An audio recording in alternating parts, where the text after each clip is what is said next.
인구수가 1,400만 명을 넘는 세계적인 메가시티 일본의 수도 도쿄. 하지만 이 거대 도시의 핵심 지역들에서도 장기화된 저출산 고령화의 여파가 눈앞에 현실로 드러나고 있습니다. 여기 되게 번화한데 전혀 빈집이 있게 생기지 않았는데 도쿄 한가운데거든요. 세타가야구는 교통 편의성은 물론 상권 역시 잘 발달해 있는 지역. 하지만 겉모습과 달리 도쿄에서 빈집이 가장 많은 지역이기도 합니다. 선생님, 여기가 도쿄에서도 굉장히 번화한 곳인데 빈집이 있어 보이진 않거든요. 이런 데 빈집이 있는 건가요? この世田谷区のこの三軒茶屋というのはたくさん商店街があって、若者にも大人気なんですけれども、ちょっと道の中に入ると戸建てが多くてですね、今空き家が非常に増えているエリアでもあります。 실제로 번화가 사거리에서 100m쯤 안으로 걸어 들어가자 すぐこうやって空き家があるんですね。 이게 빈집인가요? はい。これがまさに全く管理されてない空き家になりますね。大体今15年以上このようになってるっていうことで、ここの土地の資産だけでも6億ぐらいっていうふうに言われているんですね。 자산 가치로 따지면은 60억. 60억이요? 60억? 60억 원의 자산 가치가 ちょっと上がって見てみましょうか。 조심하세요. 気をつけて。 예, 조심하세요. 이야. 우와. 오.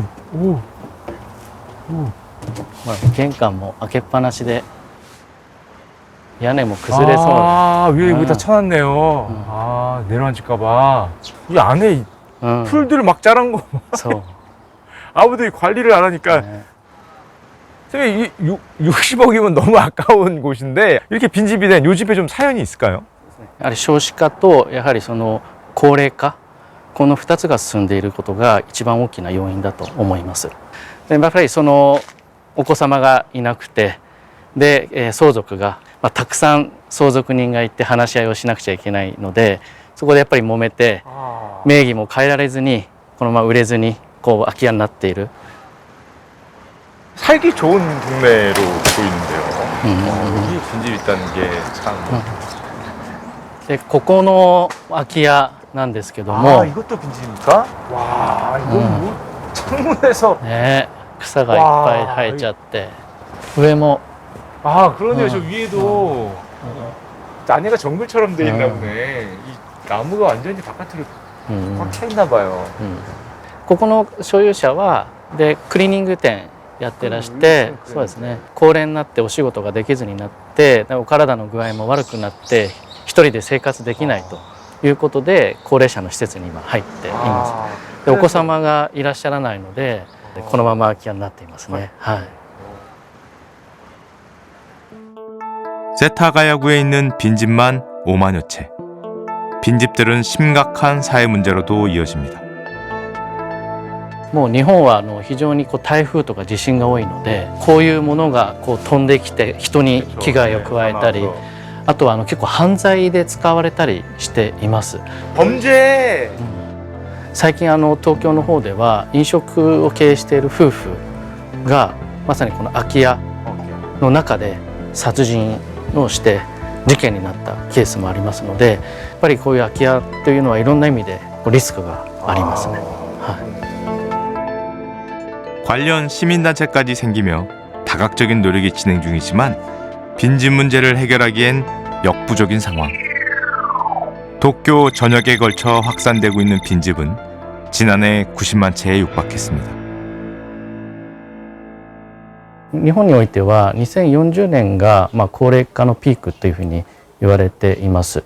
全世帯の3分の1が高齢者というふうに推測されていて、そのうちのさらに 32.6% がお一人様の高齢者というふうに予測がされています。この空き家の数もですね、何も対策をしていかないとどんどん増えていくというふうなところで非常に深刻な問題だと考えています。 저출산 고령화가 어떤 문제를 가져오게 될지 우리가 생각보다 잘 모를 수도 있다는 생각이 들었습니다. 내가 정말 어느 날 쓰러져서 요양원에 가든지 아니면 갑자기 사망을 했을 때 내가 살던 집이나 내가 살던 빌라가 어떻게 될까를 지금 우리는 생각을 안 하고 있는 거죠. 그저 살 사람이 없어서 값싼 집이 그렇게 될 거라고 생각을 했는데 도쿄에 보니까 그게 아니었습니다. 이 집의 권리관계는 어떻게 할 것이냐. 나는 자식이 없는데. 하나하나 생각할 게 정말 많아진 것 같아요. 도쿄에서도 더욱 가속화되고 있는 초등학교 통폐합은 일본 사회가 맞닥뜨린 또 다른 현실입니다. 일본 전역에선 최근 10년 동안 2,000개 이상의 초등학교가 사라졌습니다. 오랜 역사를 자랑했던 도쿄의 한 중학교. 이곳 역시 용도가 바뀐 지 오래입니다. 13年前に特別養護老人ホームの方に改装しまして、使わせていただいています。中学校の面影としてはご覧いただいているようなこちらの長い廊下が、学校の面影としてあります。 아이들의 웃음소리가 가득했던 공간엔 이제 몸을 을탁한 고령자들이 있습니다. その時に娘と一緒にここに来た。送ってきて入学する時に。廃校になるっていうのを聞いた時はいかがでしたか？やっぱ寂しいと思ったんじゃないかな。まあ時代だからしかしょうがないのかとは思うけど、やっぱり先行きはちょっと心配ですね。 1980년대 처음 저출산 고령화 사회에 진입한 일본은 전 세계에서 가장 빠른 속도로 인구 구조가 변화해 왔습니다. 문제는 평생 결혼을 하지 않는 사람들 역시 여전히 많다는 사실. 일본에선 결혼 대신 취미 등을 통해 행복을 찾으려는 사람들이 증가하며 와우. 사회적 주목을 받기도 했습니다. 와, 여기가 생각보다 굉장히 넓습니다. 뭐 상상할 수 있는 거의 모든 캐릭터 용품들이 다 있는 것 같습니다. 일본에서 평생 결혼하지 않는 사람은 갈수록 늘어 이제 남성의 경우 무려 4명 중 1명 이상이 결혼을 하지 않습니다.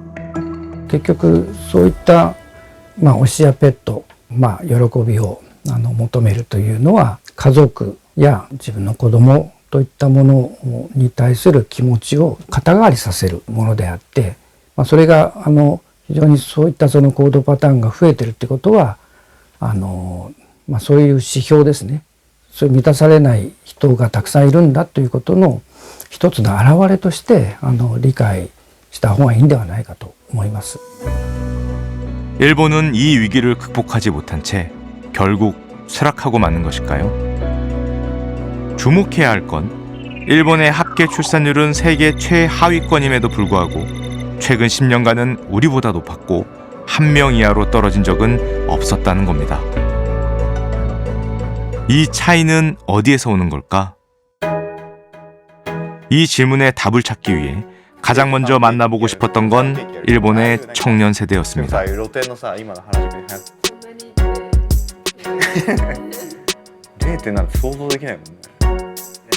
출신 지역이 저마다 다른 이들은 쉐어하우스에 함께 거주 중입니다. 곤방와. 예, 안녕하세요. 와주셔서 감사합니다. 한국에서 저희가 오게 된 이유는 혹시 한국이 요즘에 저출산 문제로 굉장히 고통받고 있다. 혹시 아시나요? 오, 알고 있습니까? 그럼 혹시 한국은 어느 정도 되는지 아세요? 0.75とか。そんな感じな気がする。 자네? 어떻게 알았어요? なんか見たことある気がします。どっかで。 아, 뉴스에서. 그래도 이 일본이 한국보다 먼저 저출산을 겪었으니까 여러분들한테 어떤 힌트를 얻기를 좀 원하고 왔어요. 이 중에서 나는 결혼을 하고 싶다 하면은 손 한번 들어주시겠어요?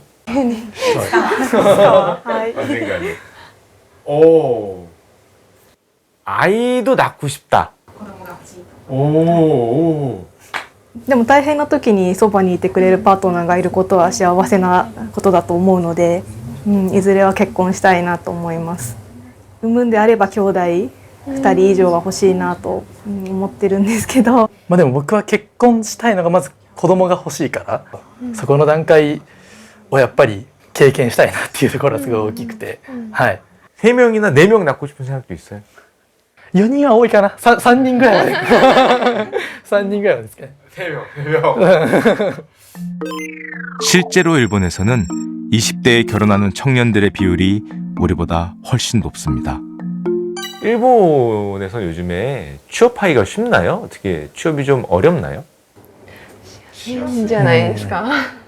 私はその大学出る時にもう仕事決まってるっていうのが、日本だと結構一般的で、大学3年生くらいから1年間くらいかけて就活して、4年生の頭には結構決まってて、あとちょっと楽しんで就職するっていう。 다들 그러셨어요? 좀 쉽게 들어갔습니까, 저렇게? そうですね。 저희는 대학 졸업하고 한 1, 2년 열심히 영어 공부하고 막 점수 올리고 막 그렇게 퇴사 들어가요.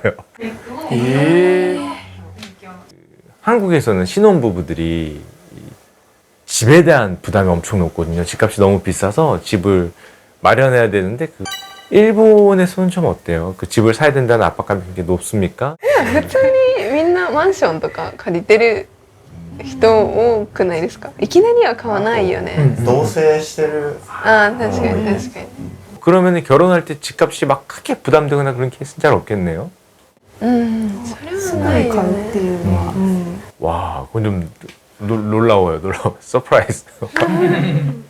또 그 한국에서는 사실은 몇 년 전부터 이 남녀 갈등도 굉장히 문제가 많이 됐거든요. 일본은 좀 어떤 것 같습니까? 男女の葛藤っていうのは何ですか？ Fight each other. なんかカップルでっていうことですか？それとも職場でとかですか？あんまりそういうのないですよね。そういうはないかも。説は聞いたことない。 아, 일본에서는 그런 게 별로 없다.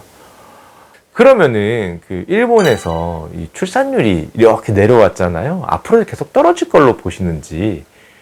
私はあんまりもう落ちないんじゃないかなと思っています。会社とか、政府もなんか精一杯サポートを今多分してる状況なので、私が産むっていう風になった時は今よりも働きやすいだろうし、育てやすくなってるんじゃないかなと思うからです。自分が先陣を切って仕事と家庭と両立できていたらいいなというのが理想です。 일본도 결코 만만한 사회가 아닌데 한국 학생들에 비해서는 확실히 짐이 가벼워 보였어요. 일본 청년 4명 중에 아무도 결혼할 때 집 살 걱정을 하는 친구가 없었고 심지어 뭐 취직 걱정하는 친구도 없었고 확실히 일본 청년들보다 우리 청년들의 짐이 그동안 무거웠다. 일본 청년들의 밝은 에너지와 미래의 낙관적인 모습. 이 뜻밖의 모습들은 어떻게 가능한 것일까요? 1999년에 일본에 처음에 왔습니다. 교수로 부임해서 일본에 왔는데 1991년에 버블이 끝나고 일본 사회가 굉장히 혼란스러웠다고 생각을 했어요.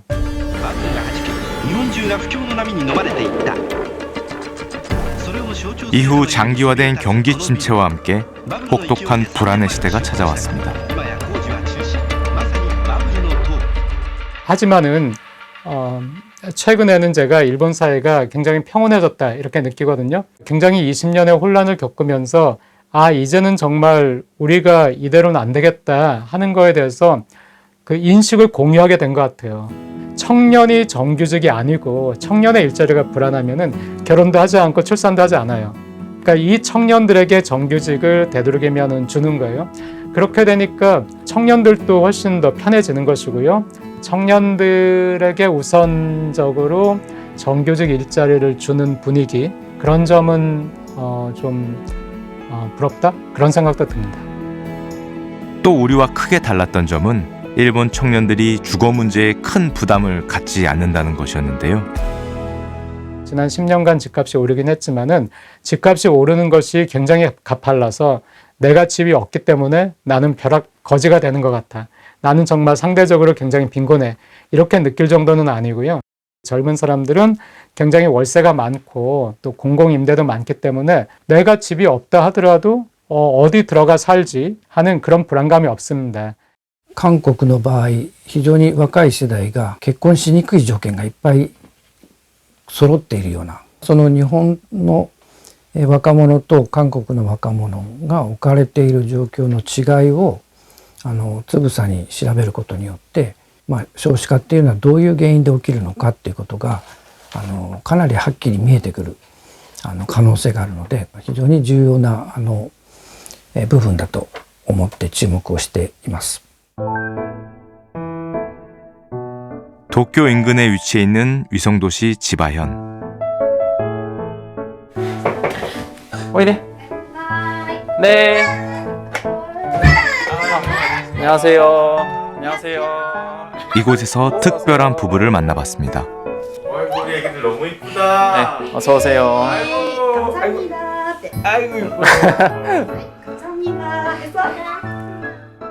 필리핀과 호주에서 만남을 이어가다 결혼까지 하게 됐다는 한일 부부.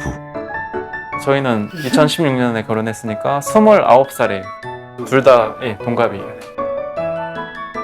첫째 아들 하루, 또 우리 이제 태어났을 때 사진 찍은 거예요. 5살, 3살입니다. 네. 일단 두 분 간단하게 소개 좀 부탁드리겠습니다. 안녕하세요. 저는 38살 한국인이고 이제 일본에 2016년에 온 권민호라고 합니다. 나는 일본에서 태어나서 일본에서 키웠다? 잘하다. 자랐던 일본 사람이 유키코입니다. 안녕하세요.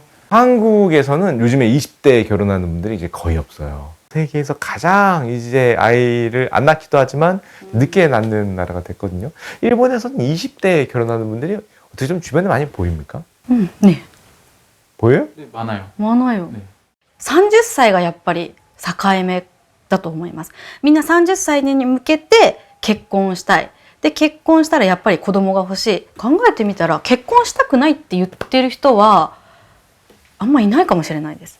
일단 제 회사 후배들 같은 경우도 신입으로 들어오면 한 만 나이로 23, 24 이 정도가 되니까 경력 쌓고 대리급만 돼도 27, 이 정도밖에 나이가 안 먹으니까 경제적으로 좀 여유 있는 부분도 이유인 것 같아요. 27에 경제적으로 여유 있다라는 말이 굉장히 어색하게 들리거든요. 솔직히 말하면은. 예. 그 사회생활, 사회 경력이 쌓이니까 27 정도면 어느 정도 갖춰지니까 결혼할 상대도 찾고 연애도 하고 이렇게 하는 것 같아요. 결혼에 대해서 가장 큰 차이라고 느끼는 게 어떤 게 있을까요? 돈인 것 같아요. 준비를 제대로 하지 않으면 한국에서는 결혼하기 좀 어렵다고 생각했던 것 같아요. 일본에서는 그럼 어떻죠? 일본에서는 지금 와이프랑 만난 것도 그냥 돈보다는 그냥 결혼하고 싶다 이 친구랑 해서 결혼을 한 거기 때문에 그렇게 막 크게 경제적으로 준비를 한 상태에서 결혼한 케이스는 아니기 때문에 그런 부분은 좀 더 진입 장벽이 좀 낮지 않나. 그리고 또 진짜 궁금한 게 한국에서 또 애를 안 낳는 이유 중에 하나가 이 흔히 말해서 키우는데 돈이 너무 많이 든다. 이 일본의 이 뭐 교육비 같은 거, 아이 키우는 비용 어떻게 좀 비싸다고 생각하십니까? いや、韓国に比べたら全然だよね。全然韓国は高いですよね。 증세 이거 뭐예요? 전혀. 韓国のお父さんお母さんはなんか子供のためにもっと私がってやってあげなきゃいけない責任感みたいなのがすごく強いなって感じます。私とか周りの日本はなんて言うんだろう、見守るスタイル。 실제로 어린이집과 유치원이 끝나는 오후 4시 아이들 하원은 아내가 직접 하고 있습니다. あれおっとっとっとっとダメ乗って乗って乗ってじゃあどうすんのどうやって帰んの 집에 가기 전 아이들과 함께 꼭 들르는 곳은 동네 놀이터. 아이들이 더 성장한 후에도 부부는 사교육의 필요성을 크게 느끼지 못한다고 했습니다.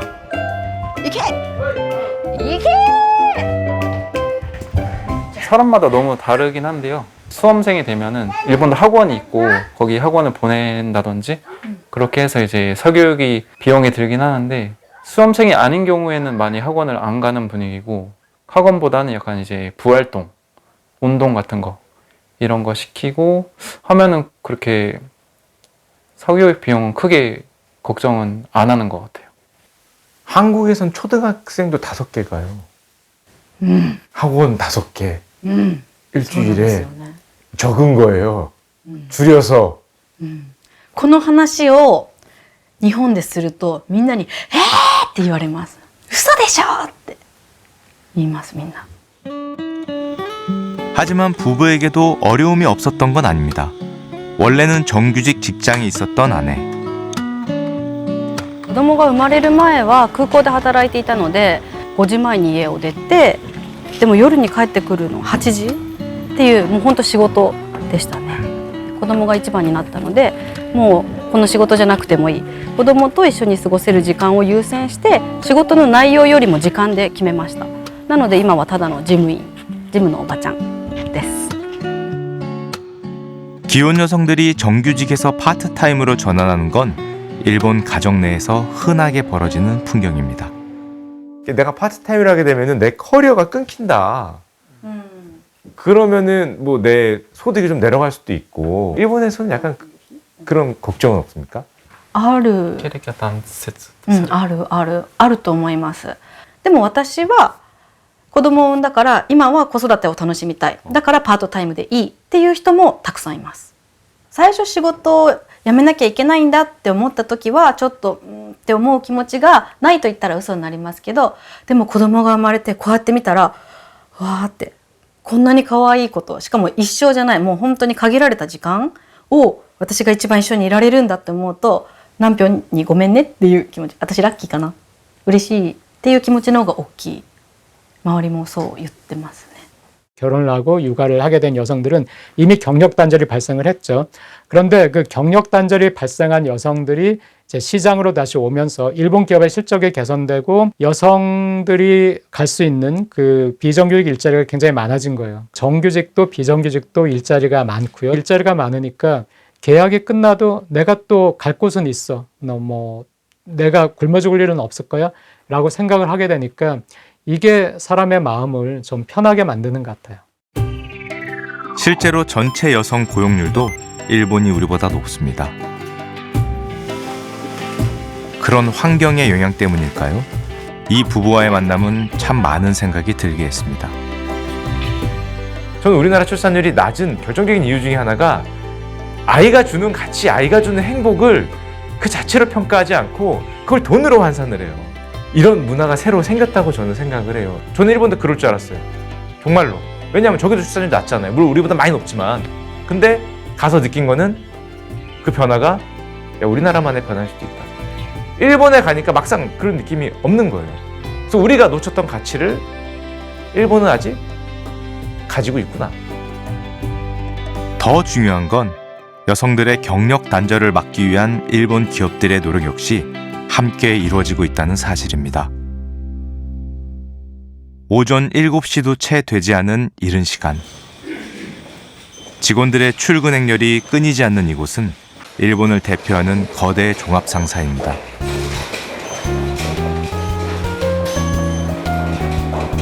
이른 출근을 독려하기 위해 회사에선 무료로 아침 식사까지 제공하고 있습니다. 와, 양쪽에 그냥 먹을 게 쫙 싸놓고. 아, 주먹밥.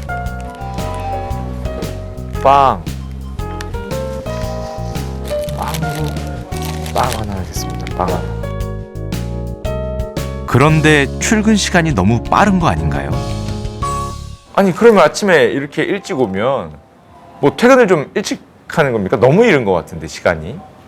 そうですね。仕事が落ち着いている時は、15時過ぎぐらいに帰ることもありますし、一方で仕事がある時には、定時の17時15分過ぎぐらいに帰ることもあります。